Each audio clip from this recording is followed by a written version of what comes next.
Hai guys, Sun di sini. Selamat datang yang akan mengulas berbagai hal tentang budaya populer dan enjoy.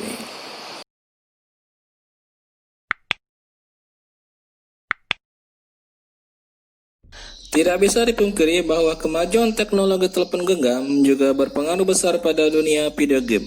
Jika dulu video game terkesan mainstream karena kita harus paling tidak membeli konsol, PC, ataupun pergi ke tempat penyewaan. Dengan kini semakin mudahnya akses video game ke smartphone yang otomatis semua punya, video game kini telah menjadi milik semua kalangan. Salah satu genre yang sekarang ini menguasai di segala dipas adalah genre Battle Royale. Battle Royale adalah genre bersifat kompetisi dengan para pemain online lainnya, sampai satu orang atau satu tim bertahan hidup.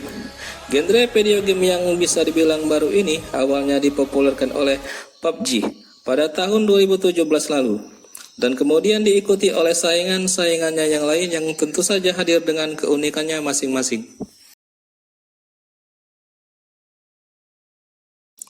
Sorry, tadi habis belajar online.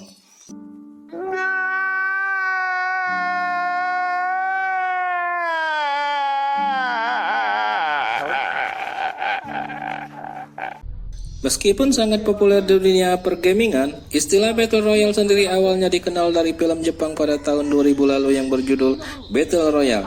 Film ini bercerita tentang penculikan satu kelas murid SMA oleh guru mereka sendiri yang dendam dengan kenakalan anak-anak didiknya tersebut.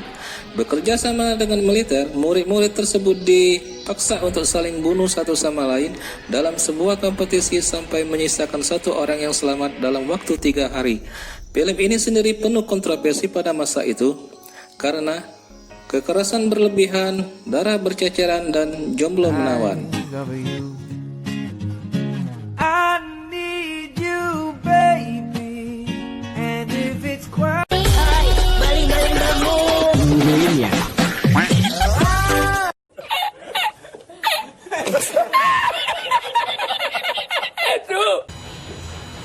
Pada tahun 2012, Hollywood juga pernah memproduksi film bertema Battle Royale yang berjudul The Hunger Games yang dibintangi oleh artis Jennifer Lawrence.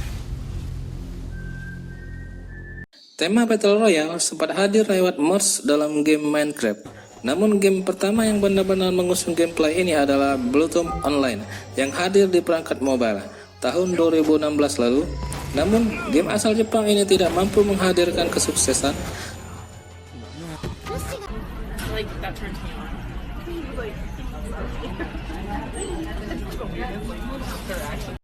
Lalu bagaimana genre ini berkembang setelah 3 tahun masa kemunculannya ke dunia gaming?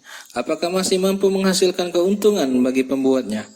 Ternyata masih banyak peminatnya, apalagi ditambah masa pandemi yang membuat semua orang stay di rumah dengan smartphone sebagai hiburan. PUBG masih tetap merajai wilayah Asia dengan pendapatan terbesar berasal dari versi mobilenya. Hanya di tahun 2020 saja, game ini mampu menghasilkan 1,3 miliar dolar Amerika atau setara 18,8 triliun rupiah. Dan sejak meluncur pertama kali tahun 2017 lalu, game ini telah meraup pendapatan 43 triliun rupiah. Bagaimana dengan Free Fire?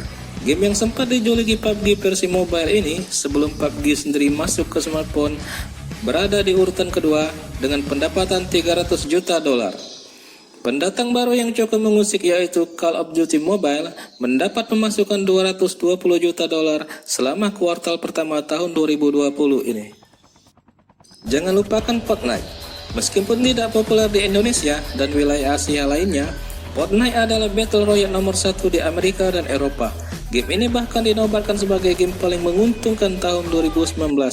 Versi mobilenya baru diluncurkan pada April lalu, dan dalam waktu 1 bulan saja telah menghasilkan pendapatan 14,7 triliun rupiah.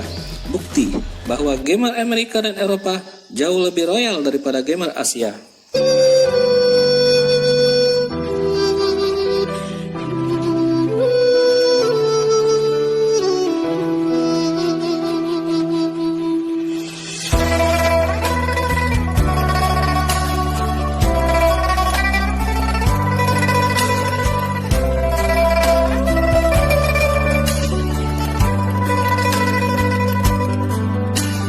Battle Royale akan menjadi genre tetap dalam dunia video game. Walaupun peminatnya menurun di masa mendatang, ia akan menjadi sejarah menyenangkan bagi para gamer.